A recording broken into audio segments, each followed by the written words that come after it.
কবে যাব কবে আনবো জানি না। এগুলো দেখলেই তো আর খাইতে ইচ্ছা করে না, মনে হয় এরকম প্রতিদিন দেখে দেখে আবার রেখে দিই শো পিসের মতো।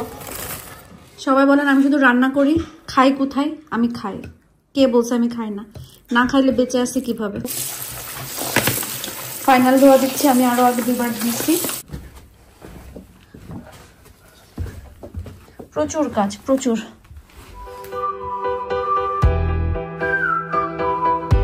আসসালামু আলাইকুম। সকাল সকাল উঠে কিন্তু রান্না করছে আজকে আমাদের সবজিময় দিন। সবাই অনেক পছন্দ করেন আমরা যে অনেক বেশি বেশি সবজি খাই, তাহলে চলেন আজকে আমি কচু শাক এবং ডাঁটা শাক কিভাবে রান্না করলাম, কারণ দুইটাই শাক। তো শাক দিয়ে আমি কি রান্না করছি, কিভাবে শাক দিয়ে মাছ ঢাকলাম, শাক দিয়ে মাছ ঢাকা বলো না এটা, তাহলে চলেন আজকে ভিডিও বা ব্লগটা এখান থেকে শুরু করি। আলহামদুলিল্লাহ, আরো একটা সুন্দর সকাল দিয়ে ভিডিওটা শুরু করছি। প্রথমেই যে কাজ, এখানে সিঙ্কে যা জমা হয়েছে গতকালকে রাত্রের থেকে শুরু করে আজকে সকাল পর্যন্ত, সেগুলাই আমি হচ্ছে ডিশওয়াশারে দিয়ে দিব। রান্না বাড়া শেষ করে যা জমবে সবকিছু একবারে আমি হচ্ছে ডিশওয়াশারে দিব। এটাতে আমি ডিম সিদ্ধ দিব। আর এই যে শাকটা এখন ধুয়ে ফেলবো। শাকটা ধোয়ার মানে বিদেশ বাড়িতে আমরা যেভাবে শাক ধুই, ঢাকা শহরেও এভাবেই ধুই, কিন্তু যারা গ্রামে আসে বসবাস করে ওনাদের জন্য শাক ধোয়াটা অনেক ইজি। কারণ মানে আমি যেটা দেখছি, আমাদের ওইখানে যেই পুকুরে থেকে নিয়ে রান্না করে বা যেই পুকুরে শাক টাক ধরি, সেই পুকুরে আর গোসল করে না, হাঁস মুরগিও নামতে দেয় না। পুকুরে জাল বিছানো দেওয়া থাকে, ওইটাতে শুধু নিয়ে রান্নাই করে, প্লাস হচ্ছে শাক টাক এগুলা তরি তরকারি এগুলো ধোয়া পাতলা করে আর কি। তো ওইখানে তো পুকুরে মাছ ধরি, এখানে তার ওইভাবে পাই না। সেই জন্য আমি বড় ডালাটা কিনছি। এটা আমার আয়াদের জন্মের পরপরই কেনা। আমার মনে হচ্ছে প্রিন্স আলবার্ট রোডে যখন থাকতাম সাউথ সিতে, তখন ওখানে একটা পাউন্ড শপ ছিল, সেখান থেকে পরে তখন থেকে এটাতে এইভাবে আমি শাক ধুই। এটাতে বেশ পানি দিয়ে এটাকে একটু ভিজায় রাখবো, যেন পোকা টোকা থাকলে নিচেতে পড়ে যায়। তারপরে যে আমি মানে বালু টালু থাকলেও কিন্তু নিচে আস্তে করে চলে যাবে। পরে যে ভালো করে দিয়ে একবার ধুইলে ঠিক হয়ে যাবে। তো এই শাকটা আমি রান্না করব। এখন বুঝতেছি না যে শাকটা ভাজি করব না চিংড়ি মাছ দিয়ে রান্না করব। দেখা যাক শেষমেশ কী করি। শাকটা এখানে রাখেন, আমি একদম টুকু টুকু করে বেশ 5-10 মিনিট ভিজায় রাখবো। আর এটা ভিজতে ভিজতে আমি আমার সকালের নাস্তার প্রিপারেশন নিই, কারণ সকালে এখন আমি নাস্তা করিনি। আমার সকালে সবথেকে ফেভারিট নাস্তা হচ্ছে উইটাবিক্স। একটা উইটাবিক্স সাথে কয়েকটা বাদাম। এরপর আমি দিয়ে দিব হচ্ছে মিল্কটা। আপনারা উইটাবিক্স না পাইলে আপনারা ওটসও ব্যবহার করতে পারেন। আমি উইটাবিক্স খেতে পছন্দ করি, বা আমার খেতে খেতে অভ্যাস হয়ে গেছে, এই জন্য আমি উইটাবিক্সটাই ব্যবহার করি। আমি চিয়া সিডস খেতে খেতে একটা আমার মাপ হয়ে গেছে যে কতটুকু দিতে হবে। সো আমি আন্দাজ করে ঢেলে দিলাম। এরপর আমি দেবো হলো টক দই। আর আমার এর ভিতরে এখন টক দইটা খেতে খুবই ভালো লাগে, কারণ আমার কাছে মনে হয় যে একদম একটা পুডিং ভাব চলে আসে। আর একটা জিনিস আমি খেয়াল করছি, টক দইটা খাওয়ার পরে আমার স্কিনটা বেশ গ্লো করতেছে, বা একটা স্মুথ ভাব। টক দই খাওয়া কিন্তু আসলে ভালো। তো যাই হোক না কেন, এটা আমার কাছে মনে হচ্ছে, জানি না এটা সঠিক নাও হতে পারে। তো এখন আমি এটা মিক্স করে রাখবো, জাস্ট 5 মিনিট মতন রাখবো। রাখার পরে আমি হচ্ছে খাবো। ততক্ষণ আমি এই জায়গাটা একটু গোছগাছ করে নিই। এখানে একটা আরেকটু ভেজার পরে কি হবে, এই মিল্কটা এত বেশি যে অনেক বেশি লাগছে, এটা লাগবে না, এটা একটু ঠিক হয়ে আসবে। তো ততক্ষণে আমি আমার রান্নার প্রিপারেশনটা নিয়ে আমি শাকগুলা এখন ভালো করে ধুয়ে আবারও ধুবো। এটা প্রথমবার ধোয়া হচ্ছে। এখান থেকে আমি সুন্দরভাবে ইয়ে করবো যেন আমার পানি আর বেশি ওয়েস্ট না হয়, কারণ পানির বিল অনেক বেড়ে গেছে। তো সব কিছু একটু হিসাব করে চালাইতে হয়। আমি হিসাব করে চলি, এই জন্য হয়তো বা অনেক কিছুই আপনারা দেখে বলেন যে এটা এরকম না ওরকম না। আসলে হিসাব করে চলাটাই বেস্ট। আছে দেখে যে অঢেল আমাকে আজে বাজে খরচ করতে হবে এমন না। বিশেষ করে আমি এরকম না, আমার একটা পছন্দও না। আমি জিনিসপত্র ওয়েস্ট করা খুবই অপছন্দ করি, খাবারের বেলায় হোক আর অন্য কোনো কিছুর বেলায় হোক। এই জন্য আমি আসলে ধাম করে যে কোনো জিনিস কিনে ফেলি না। কারণ আমি এরকম অনেককে দেখছি যে ধাম করে জিনিস কেনে, 2 দিন পরে আর ভালো লাগে না, তখন করে হচ্ছে আবার ওই দামি জিনিসটা ফেলে অন্য জিনিস কেনে। সো ওইটা তো একটা ওয়েস্ট হইলো না, তো ওই ওয়েস্টটা আমার ভালো লাগে না। দেখেন এই 5-10 মিনিট রাখার কারণে এখানে যত ময়লা ছিল, কুচিকাচি ছিল, বালি ছিল, সব বের হয়ে গেছে। এখন আমি যেটা করব, এটা খুলে এটা ভালো করে ওখানে আরও কয়েকবার আমি ধুয়ে ফেলবো। ফাইনাল ধোয়া দিচ্ছি, আমি আরও আগে 2বার দিচ্ছি। এখন হচ্ছে জাস্ট ফাইনাল একটা ধোয়া। মানে শাক ভালো করে ধোয়া না হলে সে খেতে ভালো লাগবে না, মানে বালু বালু লাগবে, খেতে ভালো লাগে কি, মানে বালু বালু লাগবে। আমার শাক ধোয়া ডান। এখন এখানে পানি ঝরানো। তো আমি কিন্তু এই সুযোগেই কচু শাকটাও ধুয়ে বেশি করে রসুন, পেঁয়াজ আর কাঁচামরিচ দিয়ে, ও লবণই তুলে নিই, লবণ দিয়ে এটাকে সেদ্ধ করে নিব, পরে যে রান্না করব।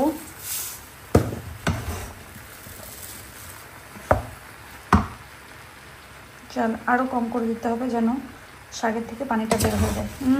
কচু শাকের একটা ঘ্রাণ বের হয়েছে রে আল্লাহ, এত মজার একটা ঘ্রাণ বের হয়েছে, বিশ্বাস করেন। আমাদের এই 2 আটি কচু শাক কত নিচে জানেন? কত নিচে? এই 2 আটি কচু শাক নিচে হলো 7 পাউন্ড। 7 পাউন্ড মানে কি দেখবেন? দেখেন আমি দেখাইতেছি 7 পাউন্ড মানে কত। সবাই বলবেন যে হ্যাঁ এটাও দেখাই দিচ্ছে, এটাও দেখাই দিচ্ছে এই কারণে যে আমরা বাংলাদেশে গেলে যে এগুলা খাই, আপনারা যে বলেন যে কচু ঘেঁচু খাইতেছে, এই 2 আটি কচু শাক নিচে 1100, এই যে 1165 টাকা, মানে এই 2 আটি, মানে এইটুকু কচু শাক এই যে এই টাকা নিচে। সো এই জন্য আমরা বাংলাদেশে গেলে এই কচু ঘেঁচু সবজি খেতে পছন্দ করি, আর আমরা পছন্দ করি দেখে আমরা মনে করি বাংলাদেশের মানুষও হয়তো বা এটা খেতে পছন্দ করে, কারণ এখানে এগুলো এত দামি, মানে সোনার হরিণের মতো, সোনার হরিণের থেকেও দামি, বুঝছেন? সো বুঝেন এখন তাইলে আমরা কেন কচু ঘেঁচু খাইতে খুব বেশি পছন্দ করি। কচু শাকটা এখানে তো ঘন্ট হচ্ছে, আর আমি এখানে চিংড়ি মাছটা ধুয়ে কুটে নিছি ডাঁটা শাকের জন্য। আর এর মাঝখানে কিন্তু আমি যে কাঁঠালের বীজগুলো ছিল সেগুলো ছুলে নিছি, হচ্ছে ডাঁটা শাকের ভিতরে দিব, যেটা খেতে নাকি অনেক বেশি মজা লাগে। এটা অবশ্য আমাকে কোকিলা আপা বললো যে ডাঁটা শাকের ভিতরে দিয়ে অনেক বেশি মজা লাগবে। এই জন্য কষ্ট করে হলেও যেমন তেমনভাবে ছুলছি, ছুলে এখন আমি ডাঁটা শাকের ভিতরে ওটারে কি বলে, কাঁঠালের বিচিগুলো দিয়ে দেবো। বাট আগে একটু চিংড়ি মাছটা কষাই নিই, তারপর আমি ডাঁটা দিব।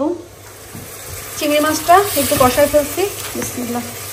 শাকটা দিয়ে দিই, আর এই শাকের ভিতরে আমি আসলে কাঁঠালের বীজ দিয়ে দিব, কারণ শাকও অনেক বেশি নরম, কাঁঠালের বীজও নরম। এখানে কাঁঠালের বীজগুলো একদম মানে ওরকম হবে না মনে হয়, জানি না, আমি দিয়ে দিব আর কি। গলে গেলে যাবে, জ্যান্ত থাকলে যা থাকবে, কিছু তো একটা হবে। কাঁঠালের বিচি দিয়ে এখন একটু নেড়ে চেড়ে, আর ঢাকবো না, ঢাকলে কি বলে, ঢেকে দিলে কালারটা নষ্ট হয়ে যাবে। অবশ্য আমার সবুজ পাতিলে সবুজ শাক খারাপ না, কম্বিনেশনটা ভালোই গেছে।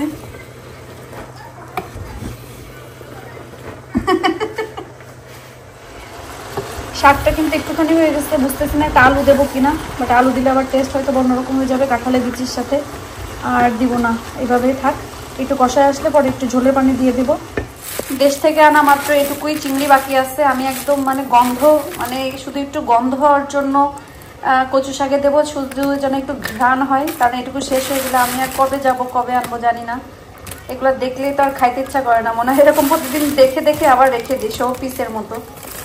এখানে আমি হচ্ছে চিংড়ি মাছটা ভাজি করে ফেলছি পেঁয়াজ দিয়ে সুন্দর করে, আর সব মশলাপাতি একটু একটু দিয়েছি। এখন আমি বিসমিল্লাহ বলে কচু শাকটা দিয়ে দিই।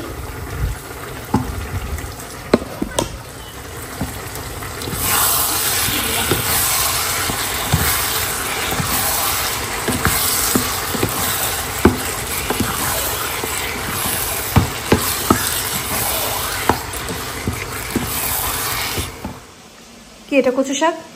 দেশি চিংড়ি তো ব্যবহার করতে আমার খুব কষ্ট হয়, এটা শোপিসের মতন একটু হাত দিয়ে নাড়াচাড়া করে ঢুকায় রাখতে খুব ভালো লাগে। 5 বছর পুরানো করে খেতে হবে না, বাট আবার কে এনে দেবে আমাকে? কেউ এনে দেওয়া লাগবে না, ডেট থাকতে রাখতে খেয়ে শেষ করো। সেটা তো বললাম, বাট দেশ থেকে আমাকে আবার কে এনে দেবে? আমার তো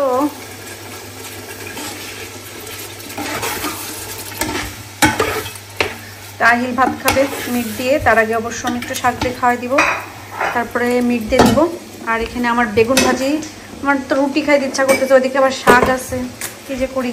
আর এখানে ডিমটা এখন না, ডিমটা পরে খাবো, পরে বলতে 6টার দিকে খাবো। সবাই বলেন আমি শুধু রান্না করি, খাই কোথায়? আমি খাই। কে বলছে আমি খাই না? না খাইলে বেঁচে আছি কিভাবে? তো এখানে হচ্ছে বেগুন ভাজিটা আসলে অনেক বেশি মজা হয়েছে, যে বললাম না রুটি দিয়ে খাওয়ার মতন। আজকে 2 দিন আমি রুটি দিয়ে খাচ্ছি, হাফ হাফ রুটি একটু খাই।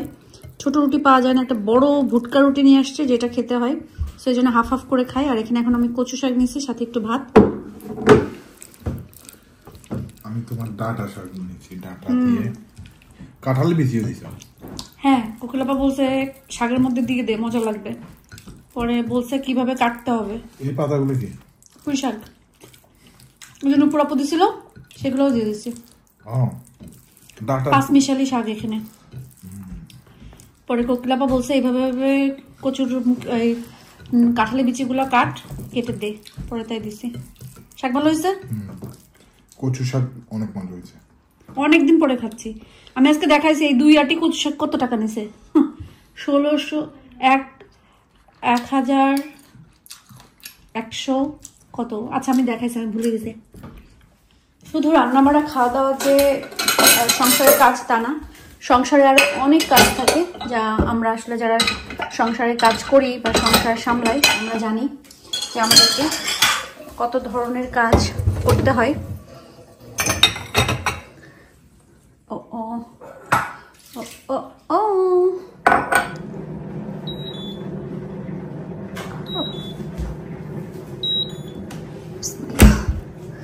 ডিশওয়াশার ছেড়ে দিলাম, তরকারি সবকিছু এভাবে আসছে। কাটলে পানি দিয়েছি কারণ চা খাইতে ইচ্ছা করছে। আর তার থেকে বড় কথা, আমি একটু গার্ডেনে যে দেখবো, আজকে একটু বেশ ঠান্ডা ঠান্ডা আসছে। প্রতিদিন একটু গার্ডেনটা না দেখলে মনে শান্তি লাগে না। সো এই টাইমটাতে খুব আরাম, একদম একটা আরাম আরাম ভাব। যদি বন্ধু বান্ধব আশেপাশে অনেক থাকতো তাহলে কি করতাম, সবাইকে ধরে নিয়ে এসে গার্ডেনে বসায় চা খাওয়াতাম আর আড্ডা দিতাম। কিন্তু দুঃখের বিষয়, সবাই দূরে দূরে থাকে। আর পুরোপুরি সামার আসার আগে আমার গেন্দা ফুল ফুটে একদম মুটে গেছে, পরবর্তীতে কি হবে জানি না। আর মাশাল্লাহ এই গাছটাতে তো ফুল ফুটতেই আছে, ফুটতে গেছে। প্রতিদিন একবার করে তোমাদেরকে না দেখলে আমার ভালোই লাগে না ফুল গাছ। এটা মিন্ট গাছটা ভালোই হচ্ছে চাকাল। আর এই যে এই গাছগুলা এখানে রাখছি যে সুন্দরভাবে ফুটতেছে, খুঁটে ফেলতে হবে। মাশাল্লাহ, কাজের কি জীবনে শেষ আছে? ওগুলো শেষ, এগুলোরও দিনের বেলায় করার কথা ছিল, কারণ ব্লাইন্ডস এগুলা ক্লিন না করলে এত বেশি ডাস্ট হয়, তো কষ্ট করে ক্লিন করতে হয়। আমি এতক্ষণ নিচের ফ্লোরের গুলা, তারপরে অন্য অন্য রুমের গুলা করে আসছি, এখন জাস্ট এই রুমেরটা করলেই হয়ে যায়। শুধু কি এইগুলা জাস্ট ক্লিন করি পুরা। সো একা হাতে অনেক কিছু করি, হয়তো বা সবকিছু আপনাদের সাথে শেয়ার করা হয় না, কারণ কি রে ভাই,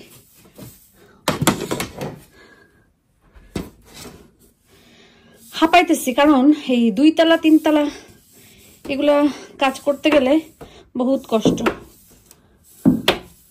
বহুত কষ্ট। এগুলো একবার করছি ক্লিন, আবার এরকম করে দিলে বেশ ক্লিন হয়ে যাবে। এরপর সিঁড়ির এই যে এগুলা ক্লিন করতে হয়, কারণ ডাস্ট, সাদা জিনিসের ডাস্ট অনেক বেশি বোঝা যায়। 2 দিন পর পরই আমার এই কাজগুলো করতে হয়। আপনাদেরকে কখনো দেখায় না, তার মানে আপনারা কি মনে করেন হ্যাঁ, যে আমি বেকামা বসে থাকি? মোটেও না। সংসারে, একটা সংসারে অনেক কাজ থাকে, অনেক অনেক অনেক। আর সবাই বলে যে বিদেশে ডাস্ট নাই, বিদেশে ডাস্ট নাই, বিদেশে বরং আরো বেশি ডাস্ট আর প্রচুর বোঝা যায়। সেই প্রত্যেকটা সিঁড়ির এগুলো আমি প্রতিদিন এভাবে করে, প্রতিদিন না, 1 দিন 2 দিন পর পর। আর এখন হাত ভাঙার কারণে তো আর ওইভাবে অত পারিও না, সো 2-3 দিন পর পর করি। নিচে থেকে আমি একবার ক্লিন করে আসছি। তারপর এই সাইডটাকে ওই যে এইভাবে ক্লিন রাখতে হয়, বুঝছেন? এই যে এইভাবে প্রচুর কাজ, প্রচুর। যাই হোক, আলহামদুলিল্লাহ ভালো একটা দিন পার করলাম। অনেক কাজ করছি, টায়ার্ড হয়ে গেছি, এখন ঘুমাই যাব। আয়ধাইল অলরেডি ঘুমাই গেছে। আর এখন আমি মানে যদি হিসাব করি, মেনলি আমি যদি সারাদিনের কাজের বা আমরা সংসারে একটা মেয়ে মানুষ, মহিলা মানুষ, আমরা মেয়েরা সংসারে যত কাজ করি, হাউস ওয়াইফ বলেন, যদি প্রত্যেকটা জিনিসের ভিডিও করে দিলে ভিডিও এত লম্বা হয়ে যাবে। সব কিছু ভিডিও তো করা যায় না, করা সম্ভব হয় না, কারণ কাজের ধুন্দে যখন থাকি তখন আর আসলে কোনো কিছু মাথায় আসে না। বাট যতটুকু পারি শেয়ার করি, সেটাই আপনারা অনেক বেশি ভালোবাসেন, তার জন্য আপনাদের কাছে আমি অনেক বেশি কৃতজ্ঞ। আর এইভাবে ভালোবাসা দিয়ে সাথে থাকবেন, দোয়া করবেন যেন আল্লাহ আমাদেরকে ভালো রাখে, সুস্থ রাখে। আর আমরাও দোয়া করি আল্লাহ যেন আপনাদের সবাইকে ভালো রাখে, সুস্থ রাখে এবং নিরাপদে রাখে। আপনারাও দোয়া করবেন আমাদের জন্য। তাহলে আজকের ভিডিও এখানে শেষ করছি। যদি ভালো থাকি, বেঁচে থাকি, সুস্থ থাকি, ইনশাআল্লাহ পরবর্তী ভিডিও বা ব্লগে আপনার সাথে দেখা হবে। আল্লাহ হাফেজ।